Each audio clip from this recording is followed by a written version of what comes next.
জয় বজরঙ্গলী। আমরা সবাই জানি মঙ্গলবার এবং শনিবার হনুমানজির আরাধনার জন্য বিশেষ দিন, কিন্তু কর্মব্যস্ততার কারণে আমাদের অনেকেরই সময় হয়ে ওঠে না পুরো হনুমান চালিসা পাঠ করার।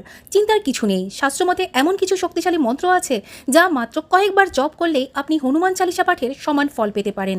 যদি হাতে একদম সময় না থাকে তবে স্নান সেরে বা শুদ্ধ বস্ত্রে হনুমানজির সামনে দাঁড়িয়ে বা মনে মনে এই বীজ মন্ত্রটি 108 বার জপ করুন। ওং হং হনুমতে নামো। যদি আপনি কোনো বিশেষ সমস্যায় থাকেন বা খুব ভয় পেয়ে থাকেন তবে এই ছোট লাইনটি জপ করতে পারেন। মর্কটেশ মহোৎসা সর্বশোক বিনাশন। কেন এই মন্ত্র জপ করবেন? এই মন্ত্র জপ করতে মাত্র 1 থেকে 2 মিনিট সময় লাগে। এটি জপ করলে মানসিক শক্তি ও সাহস বাড়ে। যাত্রাপথে বা অফিসে কাজের মাঝেও মনে মনে এটি জপ করা যায়। তবে জরুরি নিয়ম হলো মন্ত্র জপ করার সময় মনে যেন পূর্ণ শ্রদ্ধা ও বিশ্বাস থাকে। সম্ভব হলে একটি লাল ফুল হনুমানজিকে অর্পণ করুন। মনকে শান্ত রেখে হনুমানজির রাম ভক্ত রূপটি কল্পনা করুন। ভক্তি বড় জিনিস, সময়ের দৈর্ঘ্য নয়। তাই আজ থেকে এই মন্ত্র জপ করা শুরু করুন এবং বজরংবলীর কৃপা লাভ করুন।